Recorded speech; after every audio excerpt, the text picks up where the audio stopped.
How's everyone today? I want to welcome you to our In the Kitchen. And so fitting today that we are doing a chili, which is such a warming, nourishing meal just on its own if you want to just eat it by itself. And I just want to say, I was thinking this week was Super Bowl Sunday, but oops. It's next week, so we're going to be totally ready for chili on Super Bowl Sunday if you want to do that. All right. Are you ready to get going, ladies? So excited for this. Yay! So we're going to do I'm calling it the all-in simmer method. It's like put everything in the pot, simmer it, let the flavors develop, and bam, you have your meal. All right, so I'm going to put my lid down here. I always, if you are doing for just a couple of people, or this is like too big a batch, you can half the recipe. The other thing you can do is you can freeze it and have some for later. So those are two ways that you can do that. All right. My sidekick Helene isn't here today, so I'm letting people in myself. So I'm going to start by just throwing things in. I've got 2 cans of diced tomatoes here that I'm going to throw in to my pot. I've got diced tomatoes, 2 cans. They're big cans. They are the 28 fluid ounces or 796 mils, depending on the country you're in. I also have beans, and so I took and I washed I'm just using beans out of the can, and I've got black beans, so I'm using PC Organic, which is a Canadian brand, but I've got PC Organic. I've got black beans. I have red kidney beans. They're changing their brand label. And I've got chickpeas. Another one that's good is pinto beans. So you could use pinto beans. So this is just the 398 mils, which is, I'm not sure how many ounces, but anyway, it's a small can. And I've rinsed them off, and I've got a little shell there. And I'm just going to dump them in. So I got the 3 types of beans into my pot. And now we're going to add some veggies now. So I have a couple of peppers here. Now, normally I would use red, like the sweet bell peppers, but you could use, if you like, a green pepper. The green pepper is pretty much an unripened bell pepper. They are a little harder to digest, so if you have digestive issues, you might want to stick with the ones that are with the red, yellow, or orange. But for me today, I have I bought a whole bunch of peppers, and my kids had peppers for their meals this week, so I only have one left. So okay. There, when I do this red one, I'll show you my super method so that I don't get any seeds or limited seeds into my peppers. So I'm just going to chop up this pepper here and do cut my pepper. And I'm not being too fussy with it. Throw it in here. To decertify all Canadian milk back on the U.S. share market. All right, I'm just going to do that.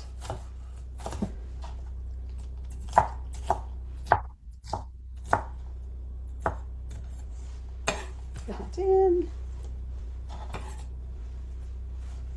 And just a nice kind of a coarse cut here.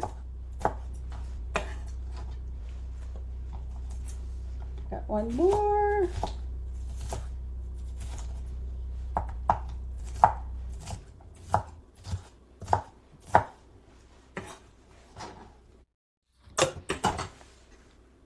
There we go. All right, so for the peppers, there's a number of ways you can do it. So I've seen people cut it across the top and then core out the insides. I use that when I do stuffed peppers.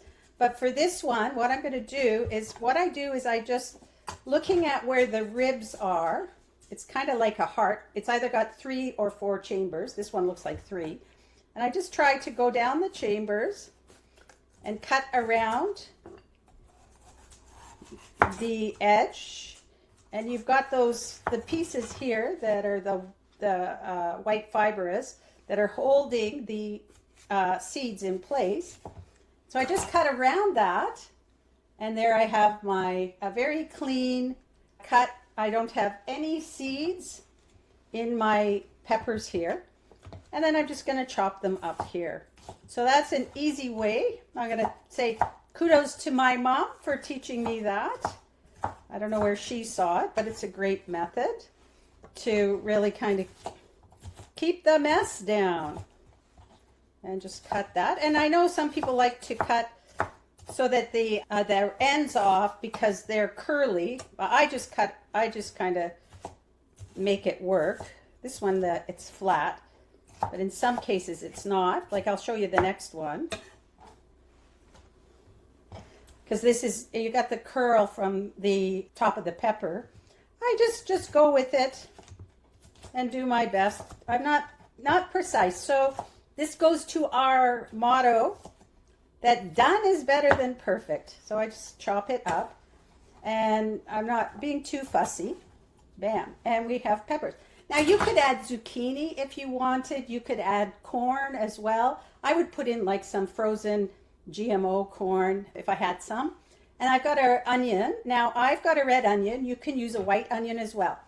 My onion, cutting the onion, this is my method that I like. I've tried a bunch, and you can always look at YouTube videos for the best way for you to cut your onion. I'm just going to wipe my blade off a little bit. But I like to take the end that has the end that sticks out. There's the roots here, and the end that sticks out. I cut that end off right at the end, and I get rid of that, discard it, and then I go down the center because now I've got a flat surface to cut down the center of my onion. And this way it's so easy to peel the skin off. I don't have to fight the skin. Look at that, it just comes off. Now it doesn't always come off, but this one is cooperating with me today. And so it's peeling off really nicely. And I don't, kind of not very much mess here. I've got a couple of the root hairs on my cutting board, so I want to get rid of them. And then what I do is I lay it flat and I cut it across the top in however thick I want it. For this one, I'm not too concerned. And I try and keep it in its shape, like that. Put that off to the side. And then I just cut around the moon of the onion here. And when you get to this side, you're going to be careful. You might want to do it manually, like don't try and get too much in here because you don't want to cut yourself. And this works really good when you have sharp knives. And this is like I believe this is kind of like a myth or a legend. I don't know what you want to call it. But that, sharp knives are going to cut you. They might, but they're also a lot easier to work with. And the dull knives are more dangerous than sharp knives. And I used to work with dull knives, and now that I have sharp knives, it's really hard for me to go anywhere where the knives are not sharp. Because it just goes like through it like butter, if you will. And that's it. How easy to cut your onion. It's very quick when you get the hang of it. So that's the way I like to cut onion, but there's so many ways. I think there's the chef way as well, which is to kind of cut it in half like I did, and then cut the strips right down to the roots, and then cut diagonally or across. I did it the opposite way that they do it, or that they recommend. Oops, that's not good. Okay, I've got my, now I'm going to put in some shredded carrot. You could cut the carrot. I just like for this, like a shredded carrot. So I'm just going to shred some carrot. I've washed the carrot and I'm leaving the skins on. For this one, if that is something that you don't want to do, then you can take the skin off, peel it before you shred it now or grate it. There's a lot of nutrients in the skin, so if you can leave the skin on, then that's even better. But like I said, done is better than perfect. So if you're going to eat it because you took the skins off, then perfect. Do it that way. All right. Boom. And so I'm going to just shred most of this carrot. I'll leave some. It's boring to watch me shredding a carrot. Yeah.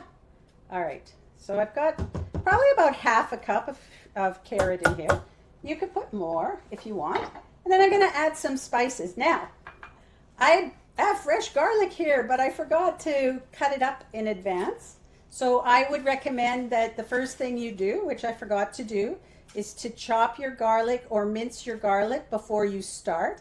Give it 10 to 15 minutes to rest before you incorporate it, because that's where the enzymes and the allicin has the healing properties, the immunity and antibacterial and microbial and all of the beautiful things that garlic does for us. You need to let it rest first. And as soon as you incorporate it in with other foods, then you're stopping that process. So for me today, because I didn't do that, I'm going to just do the other one, and then I'm going to use garlic powder. So just going to add in my spices now. I'm going to add a little bit of black pepper. I'm just going to kind of eyeball and sprinkle it. I am not a black pepper fan, so I don't put very much. I put a small amount. I have chili powder here. So I'm going to put a couple of tablespoons of chili powder. So what I have here is about a tablespoon. So I'm just going to dump it in, and I might add a little bit extra later when I fill up my chili powder jar. I've got some cumin. I'm going to add a couple of teaspoons. I like to measure just in the palm of my hand. I have a good idea how much a couple of teaspoons is. So I'm just going to add, but you can use, definitely, if you're not sure, you can use your measuring spoons for sure. I've got coriander here that I'm going to add in. This is one of my favorite spices that I found as I started cooking. So I'm going to add a couple of teaspoons of that. Beautiful. Add it in. I have that, and then I'm going to add in my garlic powder. I'm going to add a couple of tablespoons, 1 to 2. We're a big garlic fan, so I'm going all out. And then I also have some granulated onion here, which is not really, you don't need to add it, but I'm going to add it. Boom. Away we go. I'm going to get rid of all these spices here. Put them at the back so I can cook.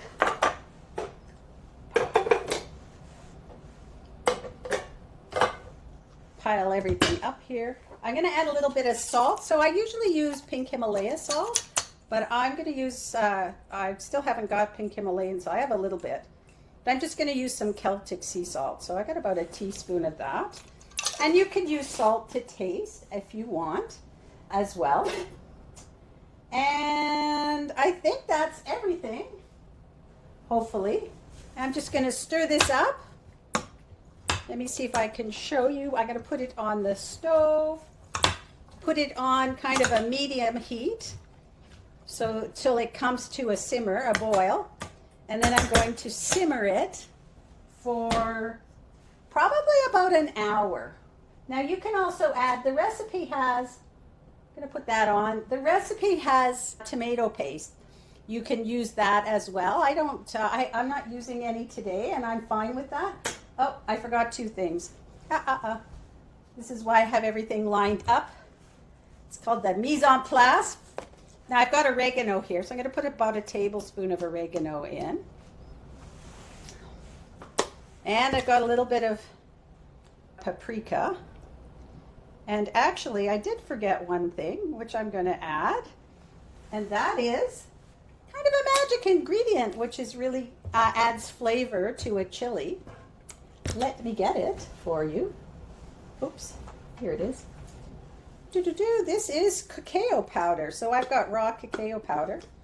I'm just going to add like a teaspoon or so of that into here. It's a great adding some flavor to a surprising flavor, but just a little bit to enhance our flavor of our chili. So we've got our everything in. We just got it on the stove and we're going to let it go. All right. Pile that all up. Get this out of the way. I'm just going to build in that. All right.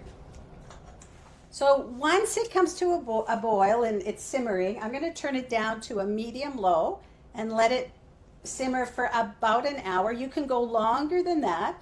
The longer, the more the flavors develop. The other thing, if you have issues with beans, then the longer you cook it, the more easily the beans are to digest. The other thing you can do if you have issues with beans is to put a little bit of kombu, which is a seaweed, into the chili mixture here. And then when it's done, you can take the kombu out. And you can eat the kombu as well. It's actually quite good. So this is a couple of things you can do if you have trouble with beans. A couple other things if you have digestive issues with beans. Just start with a small amount. Don't eat a ton. And let your body get used to it. As you're bringing in more fiber, you're going to be able to tolerate more. And we always should be looking at chewing our food very well. And if we're chewing our food and digestion starts in our mouth, when we're chewing our food, we're releasing an enzyme called amylase, which signals to our brain and our gut and our stomach, hey, there's food coming, get ready. And so this is a way also that the more that we grind up that food and those beans before we swallow them, the easier they'll be to digest. So that's a few things that you can do for your digestion if you're having trouble with tolerating beans.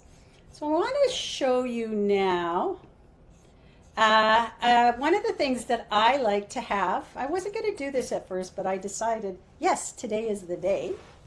I'm going to just put the lid on this on the side. Put this over here. Bring my other. I'm going to make some plant-based sour cream for you today. So let me bring everything over for the sour cream. All right. Now, we're going to just put everything into the blender here for the sour cream. And one more thing about the chili I would love to mention. If your chili feels watery, then what you can do is you could mash up some of the beans, and then that will help thicken it.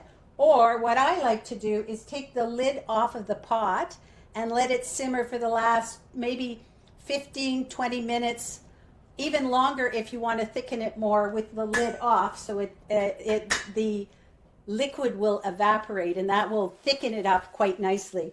Mine that I made yesterday that I'm going to show you was pretty runny when I first, after an hour of simmering, so I took the lid off and let it simmer for another half hour until it was nice and thick. All right, over to our cashew sour cream. So I want to just note that this recipe comes from Vega Living Foods Education. I took the raw food chef course with Danielle Arsenault, and this recipe was in module 1, and there's no need to change it. It's beautiful just the way it is, and she said it's okay to share it. I just want to acknowledge it. And I have 2 cups of cashews that I've soaked for about 4 hours. So you want to soak them for about 4 hours. This does 2 things. One, it softens the cashews so that they're not grainy, because otherwise they're going to be so grainy in your cream, and you don't want that in a sour cream or any of your creams. The other thing it does is it removes the enzyme inhibitors, which are coating it. So nuts and seeds naturally have enzyme inhibitors that are keeping them from rotting and spoiling and all sorts of things. It's a protective coating, so that enzyme inhibitor layer protects the nuts and seeds, but it's not good for our digestion. Some people even call it an anti-nutrient. So if you can, soak your nuts and seeds before you're using them. And so what I don't do it with cashews because I'm always soaking them before I use them. But I just bought some walnuts this week and I soak them for about 4 to 6 hours, and you just see like the water is like mud. And then I rinse them off and then I dehydrate them to bring them back to being that crunchy, nutty texture. If you don't have a dehydrator, you can just lay them out to dry, or if you're using them in something that they don't need to be crispy, and have that nutty, that hard texture, you can just soak them like I did with the cashews. I just want to show you, here's the soaking water from the cashews right here. Now, if you forget to soak your cashews, there is a hack that you can use. Not the best. So if you can remember to actually soak them, that's much better for 4 hours. But what you can do if you forget is pour boiling hot water over them. And then about 15-20 minutes, they'll be soft enough for you to use. But again, I think it's better if you use this method. All right, now I'm going to add in about 3/4 of a cup of water. Just going to watch this here because I've got a little more just in case I need extra.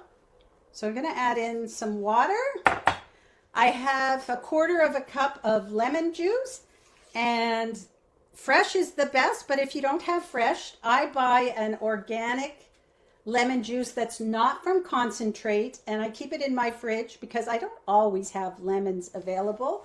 So that's another thing you can do. Again, done is better than perfect. Fresh lemons will have a better taste because they're fresh, but this is a nice way to go. And then I'm going to add in I'm just going to shake this up and add in a tablespoon of apple cider vinegar. After you taste it, if you feel like you want to add a little bit of salt, you can, but you don't need to. This recipe doesn't have salt in it.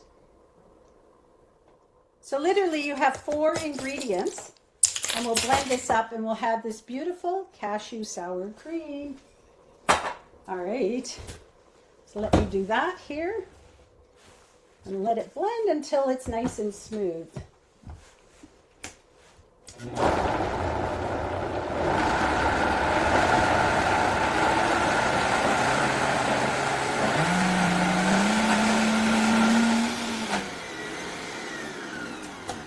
All right.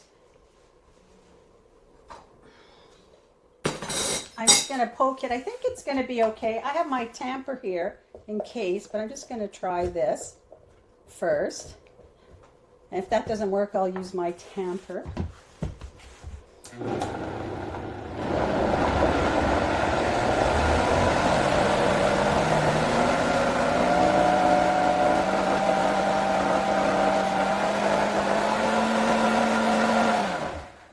All right, I need my tamper. So this is the tamper for the Vitamix. You stick it in the top, the top here. You want to use the tamper that belongs to your machine because otherwise it's designed specifically so it doesn't hit the blades, which is not a good thing. So I'm just going to use that to help it.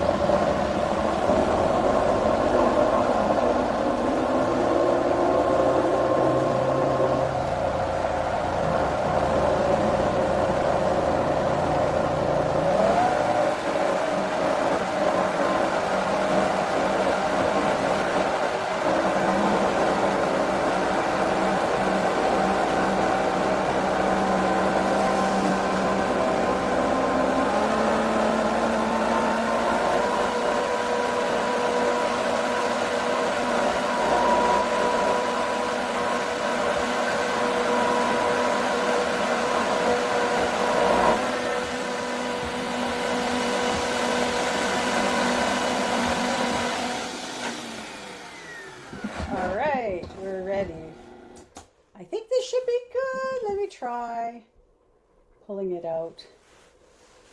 Try it. Oh, nice and creamy.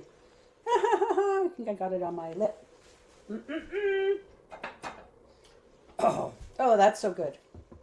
Yum. All right. Excuse me, ladies. I think that sour cream went down the wrong way. Okay. Now my beans are coming to, my chili is coming to boil here. So I'm going to turn it off now, or not off, down. So it's I've got it on a medium low, and I could just put the lid on and just kind of leave a little crack open for some of the steam to get out. So that will help for thickening it up a little bit. And now let's look at the final product. I've got my finished chili here. All right. Let me show it to you so you can see it. Where am I going to show it to you?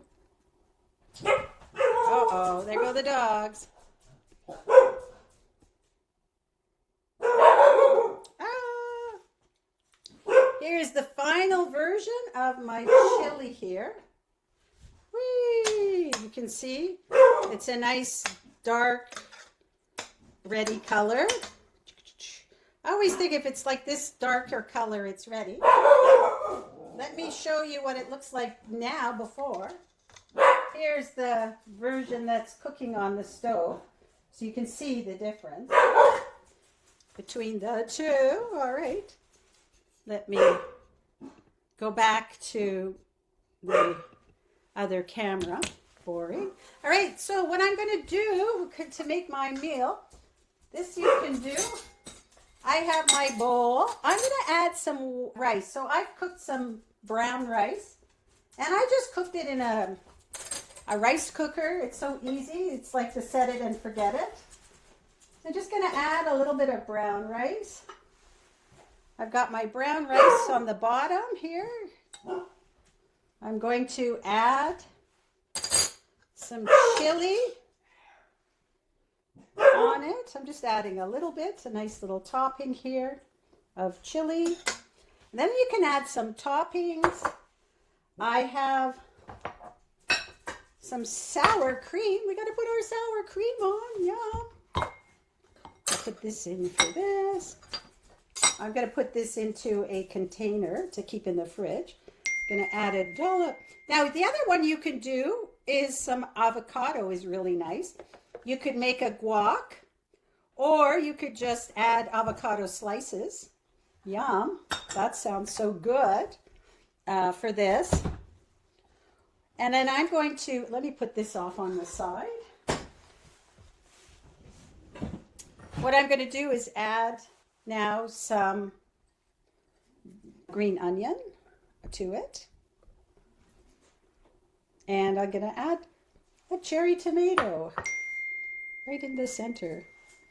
And now, let me show it to you again. My final product. Now, again, you can make guac. I don't know if you know, guac is like one of the easiest things to make. So here's my final chili with some cashew cream, sour cream, some green onion, a little bit of tomato. You could cut that tomato up if you wanted and put it on. A little bit of bed of rice. And voila, we have a chili dish. Good. Oops, that's not what I wanted. Good for our Super Bowl Sunday next week.